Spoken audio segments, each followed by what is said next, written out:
बोला का है जी? अरे नहीं छोड़ा मत तो रे नहीं छोड़ा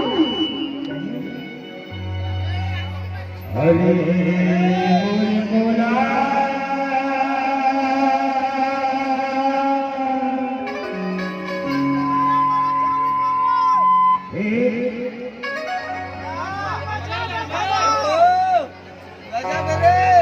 हेलो हेलो हेलो हेलो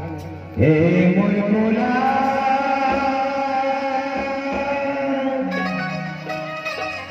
नहीं तो छोड़ा तोला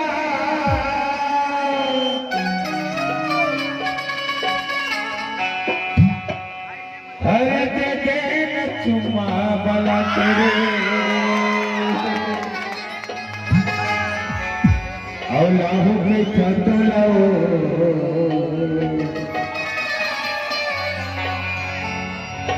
हरि ही गवला सुंदर जी जनपद के गाड़ी में 5 घंटा बड़ा चल सकते चलता का होगे तोरा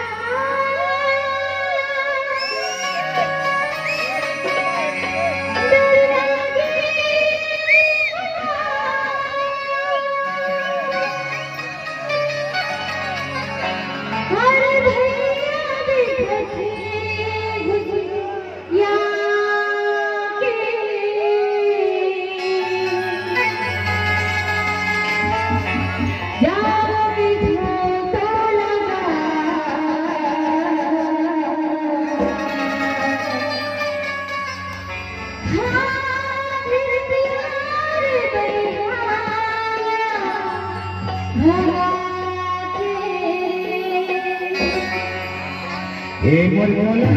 छोड़ा बोला छोड़ा बोला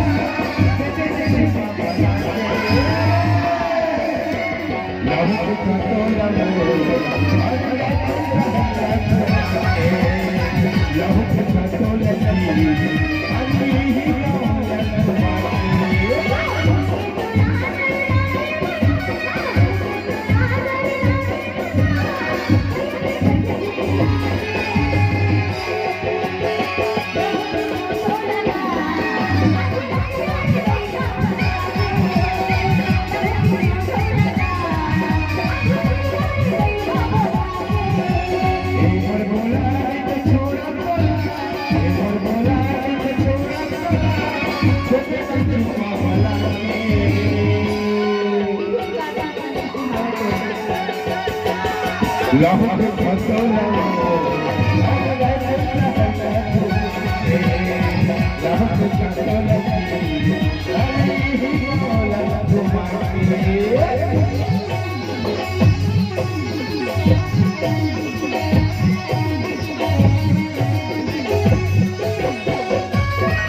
विचार है मैं कहता हूँ तुला लाज लगती कि नहीं सुमति कहोगे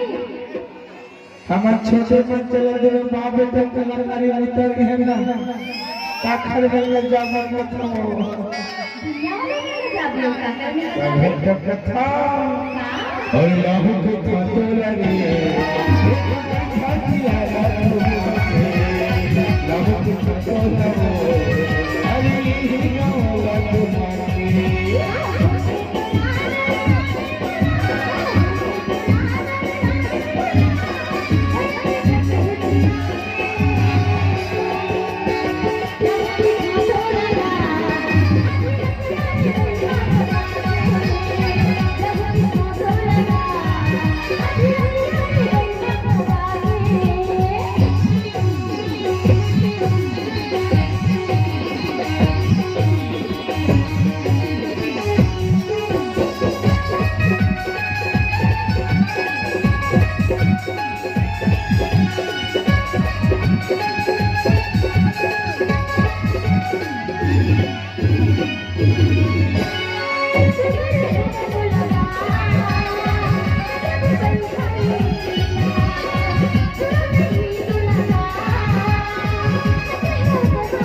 जी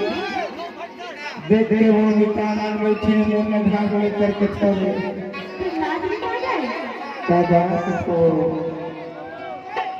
अरे लाहू के छोटो लगे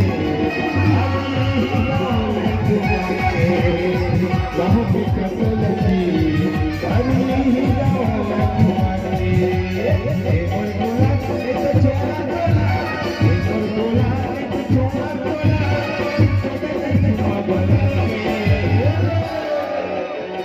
लाहू के छोटो लगे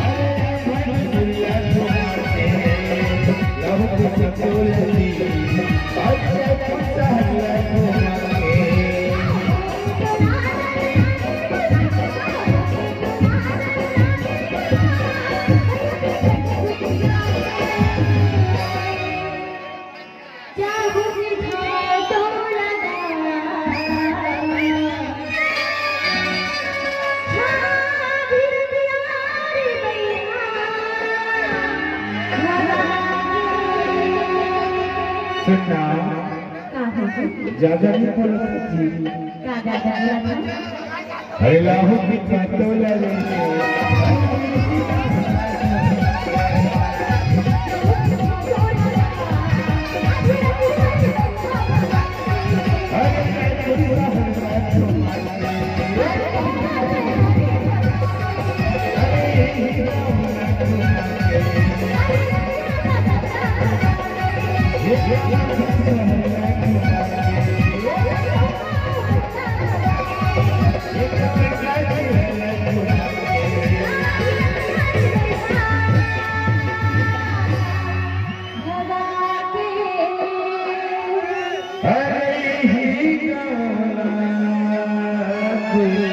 माँ के